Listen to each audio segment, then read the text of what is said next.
Plus que Colby Covington, plus que Sean Strickland, Ian Garry est le combattant de MMA le plus détesté du monde et je vais vous expliquer pourquoi. Salut à tous, c'est Ilyes, j'espère que vous allez bien. On se retrouve aujourd'hui pour une nouvelle vidéo, on va parler de Ian Garry. On va pas se mentir, l'actualité MMA en ce moment elle est assez maigre, il y a très peu de choses à se mettre sous la dent, mais si vous suivez les différents sites spécialisés dans l'actualité de MMA, qu'ils soient en France, qu'ils soient même aux États-Unis, vous avez pu remarquer qu'il y a un nom qui revient souvent dans l'actualité, ça fait quelques jours maintenant, et ce nom c'est Ian Garry, le combattant irlandais, 13-0 en carrière, invaincu, talentueux, qui fait énormément parler de lui pour plusieurs raisons. Je vais vous expliquer pourquoi et surtout je vais vous donner mon point de vue concernant Ian Garry. Juste avant de vous en parler, abonnez-vous à ma chaîne si ça n'est pas encore fait, activez la cloche pour recevoir les notifications, lâchez un pouce bleu, ça fait toujours plaisir. On est quasiment à 130 000 abonnés, ce serait vraiment magnifique si on pouvait atteindre ce chiffre avant la fin de l'année. Merci également à Others qui sponsorise cette vidéo. Others, c'est une marque de compléments alimentaires française basée à 100% sur des produits végétaux, 0% de lactose sur leurs produits.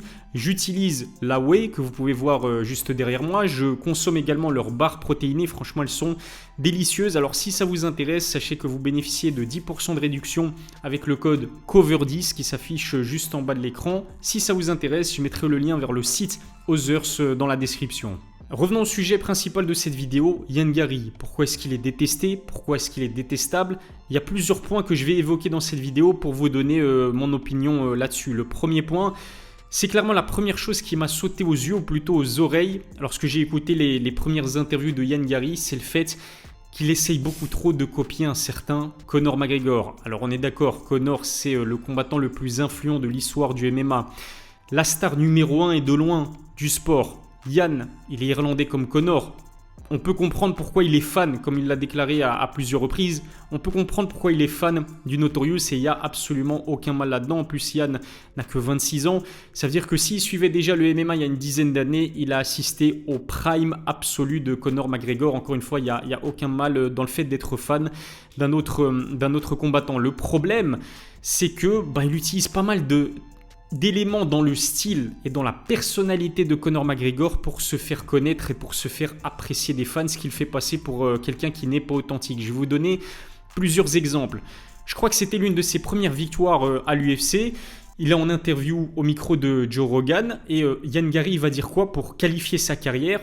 Il va dire que c'est le takeover partie 2. Si vous connaissez, que vous suivez Conor depuis un certain temps, ce mot takeover doit vous évoquer quelque chose. Il me semble que c'était à Dublin, il me semble que c'était au micro de Dan Hardy. Conor McGregor va sortir une phrase qui est restée dans les annales du MMA.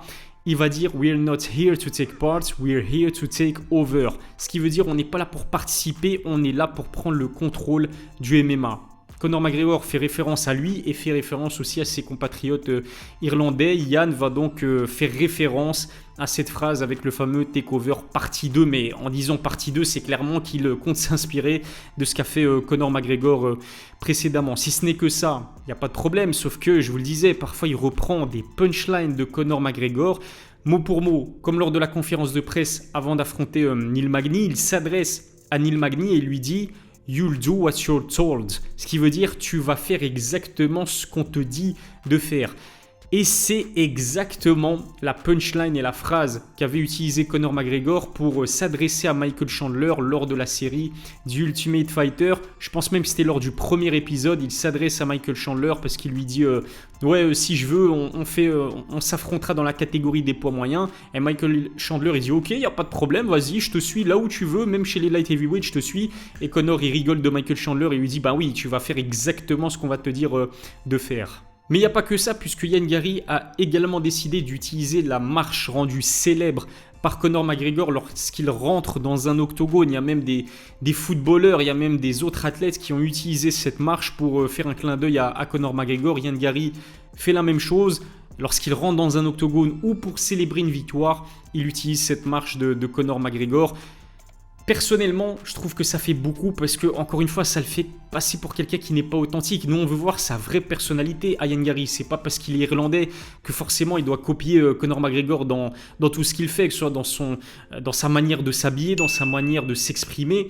Sois toi-même Ian Garry. Et c'est ce qui explique pourquoi un gars comme Sean Strickland je pense, n'est pas aussi détesté que Ian Gary. Parce qu'il est détesté, hein, Sean. Mais ce qui est bien avec Sean, c'est qu'il est authentique. C'est lui en fait, c'est Sean. Il ne s'est pas créé un personnage, il ne copie personne. Beaucoup de gens le considèrent comme un abruti, c'est clair qu'il est détesté aussi par beaucoup de gens, hein, Sean Strickland, mais il est en même temps énormément apprécié parce qu'il est fidèle à lui-même. Il dit des grosses dingueries en interview, il parle ouvertement de ses envies de suicide, il parle ouvertement de ses envies parfois de meurtre même, c'est un grand malade. C'est clair que c'est pas du politiquement correct, Sean Strickland, mais au moins il a le mérite de rester fidèle à lui-même et à ses principes. Et ce qui va poser aussi problème du côté d'Ian Gary, c'est que lors de sa première victoire à l'UFC, il est dans les vestiaires, Dana White décide de le féliciter, de lui rendre visite dans les vestiaires, sauf que Dana White est accompagné par une équipe de caméramans. Dana White félicite Ian Gary et Ian va le regarder droit dans les yeux et lui sortir une dinguerie. Ian va dire à Dana White qu'il est en fait meilleur que Conor McGregor. Il dit qu'il est plus grand que lui, il dit qu'il est plus fort que lui, il dit qu'il est plus beau que lui, il dit qu'il est meilleur que Conor McGregor alors que ce n'était que son premier combat à l'UFC. Et c'est un petit peu bizarre parce qu'en même temps il est fan de Conor McGregor et en même temps il dit des dingueries comme ça. Toujours en parlant du trash talk de Ian Gary, parfois il force trop les choses. Il force trop les choses comme c'était le cas contre Neil Magny. Donc il devait affronter à la base Geoff Neal, sauf que Geoff Neal, il me semble, se blesse, déclare forfait en tout cas et il est remplacé en short notice par Neil Magny. En conférence de presse, Ian Gary cherche la confrontation avec Neil Magny, alors que Neil Magny a toujours été un combattant respectueux, fair play. Il n'a jamais fait trop de bruit. Neil Magny, il est plutôt discret comme combattant, mais là, Ian va chercher à vraiment le trash talk, à le faire sortir de ses gonds. Pourquoi ? Parce qu'en fait, juste avant la conférence de presse, Neil Magny, dans une interview, dit que il va corriger Ian Gary comme si c'était son fils. Il va corriger Ian Gary comme il corrige son fils, par exemple. Ça a été extrapolé et mal interprété par Ian Gary. Et Ian Gary va dire en conférence de presse en fait que Neil Magny bat son fils. Ce sont des accusations, des allégations extrêmement graves. Le fait d'accuser Neil Magny de battre son enfant, c'est juste une dinguerie. Il a vraiment extrapolé comme pas possible. Et en plus de cela, le pire dans tout ça, c'est que Ian Gary va interdire aux journalistes présents en conférence de presse de s'adresser à Neil Magny. Lors du combat, Ian va surclasser de la tête et des épaules Neil Magny.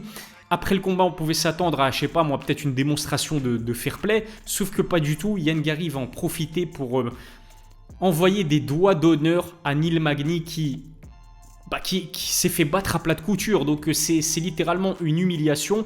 Et je me souviens que sur les réseaux sociaux à ce moment-là, il y a pas mal de personnes qui ont considéré que Ian Gary avait été beaucoup trop loin avec Neil Magny. Si c'était un combattant trash talker, si c'était un salopard, par exemple Neil Magny, je pense que beaucoup de gens n'auraient pas dénoncé les faits et les propos de Ian Gary, sauf que là, Neil est vraiment ce qui se fait de plus discret, de plus respectueux à l'UFC. Et donc ça aussi, je pense que ça contribue au fait que Ian Gary est pas mal détesté en ce moment.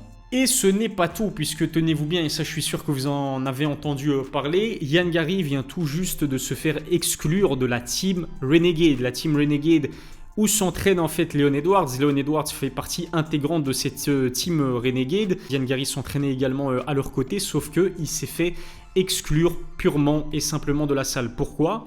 Leon Edwards en a parlé dans plusieurs interviews. En fait, Leon explique que Ian Gary, c'est ce genre d'individu, ce genre de combattant qui arrive en retard aux entraînements, qui n'est pas très sérieux dans ses entraînements, qui est extrêmement bavard aussi pendant les entraînements et qui en plus de cela arrive accompagné par une équipe de caméramans pour se mettre en avant. Ça démontre aussi que Ian a peut-être des tendances un petit peu narcissiques. Après, ne me faites pas dire ce que je n'ai pas dit. C'est clair que les réseaux sociaux, le fait de communiquer sur ses entraînements ou sur sa carrière, c'est une bonne idée. Aujourd'hui, pour un combattant ou pour un athlète, les réseaux sociaux sont extrêmement importants, mais ça ne doit pas se faire au détriment de ses coéquipiers et ça ne doit pas se faire au détriment de la qualité de son entraînement. Visiblement, d'après Leon Edwards, c'est ce qui explique pourquoi Ian s'est fait exclure de la Team Renegade. Ian a donné sa version des faits. Il explique en fait que c'est le coach de Leon Edwards qui a été le trouver pour lui demander de quitter la salle parce que toujours selon Ian Gary, eh bien, il estime que le coach de Leon Edwards le considère comme une véritable menace pour son combattant. Aujourd'hui, Ian Gary est classé parmi le top 15 de la catégorie des poids welter. Il pourrait affronter Leon Edwards dans les prochains mois, voire les prochaines années. Et donc, le coach de Leon Edwards ne veut pas que son combattant s'entraîne aux côtés d'un potentiel futur adversaire. Le truc, c'est que c'est pas la première fois que Yann se fait exclure d'une salle. C'est ce qui s'est passé apparemment en Irlande, dans sa première salle, et c'est ce qui se serait passé également dans sa précédente salle aux États-Unis. Mais la raison principale pour laquelle Yann prend très cher en ce moment, notamment sur les réseaux sociaux, c'est à cause de sa femme. Sa femme, Leila Anali, qui a 40 ans, qui est une ancienne présentatrice et journaliste britannique d'origine brésilienne, qui était pas mal active dans le milieu du football il fut un temps. Elle a par exemple interviewé des joueurs comme Neymar.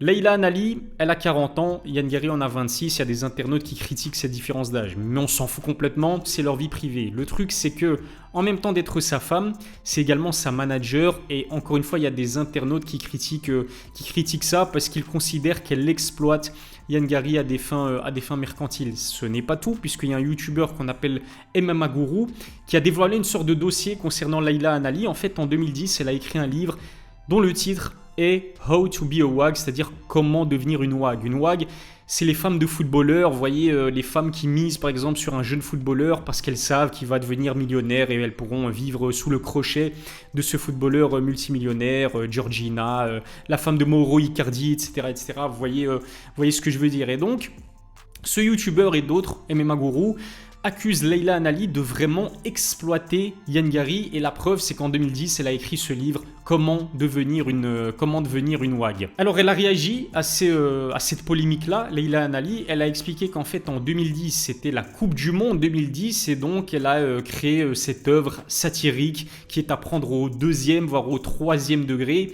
et voilà, c'est comme ça qu'elle l'explique. L'autre chose qui fait énormément polémique, c'est que l'ex-mari de Leila Anali s'appelle Richard Cullen, il est nutritionniste, et tenez-vous bien, c'est en fait le nutritionniste attitré de Yann Gary. D'ailleurs, il y a des rumeurs qui circulent, que Leila Anali a démenti évidemment, mais les rumeurs laisseraient croire que Richard Cullen, l'ex-mari de Leila Anali, le nutritionniste de Yann Gary, vivrait sous le même toit que Yann et sa femme. C'est compliqué, et d'ailleurs il y a un gars qui s'appelle Sean Strickland qui encore une fois n'a pas sa langue dans sa poche, qui a ouvertement critiqué Yann Gary pour ça, qui lui a sommé de se réveiller et de jeter en quelque sorte sa femme, de divorcer de sa femme. Ce qui fait que Yann a envoyé un message direct sur les réseaux sociaux à Sean Strickland et lui a dit que s'il ne retirait pas cette vidéo, s'il ne retirait pas ses propos envers sa femme, il allait porter plainte. Sauf que vous connaissez très bien le milieu du MMA, le milieu du combat. Les combattants ne portent pas plainte, c'est super mal perçu, c'est vu comme une forme de lâcheté. Il y a d'ailleurs Daniel Cormier qui en a parlé dans une vidéo sur sa chaîne YouTube. Il dit que dans le milieu du combat, porter plainte, ça n'existe pas, et que les problèmes entre combattants se règlent dans un octogone, dans une cage ou sur un ring. C'est exactement ce qu'a dit Sean Strickland à Yann Gary. Il lui a dit qu'il ne respectait pas les hommes qui portaient plainte, et que si il lui avait donné rendez-vous pour aller lui casser la gueule, il respecterait beaucoup plus cette démarche-là.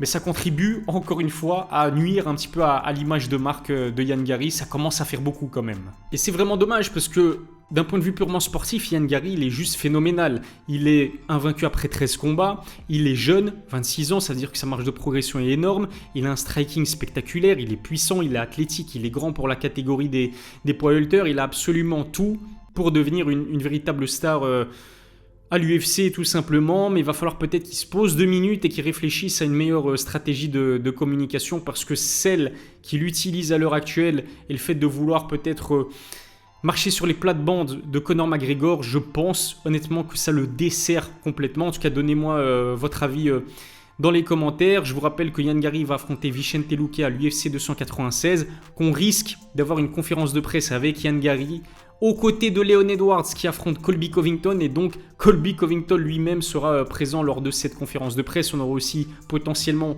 Paddy Pimblett, Tony Ferguson. Ça risque de trash talk Yann Gary comme pas possible, en tout cas du côté de Leon Edwards et du côté de Colby Covington qui est un opportuniste. Je ne serais pas étonné de voir arriver Colby Covington en conférence de presse avec non pas le dernier livre de Donald Trump ou de l'un de ses fils, mais peut-être le livre de la femme de Yann Gary. Merci de m'avoir suivi. Si ce n'est pas encore fait, abonnez-vous, activez la cloche pour recevoir les notifications et lâchez un pouce bleu. Je vous remercie d'avoir regardé cette vidéo et je vous donne rendez-vous très vite pour une nouvelle. D'ici là, prenez soin de vous.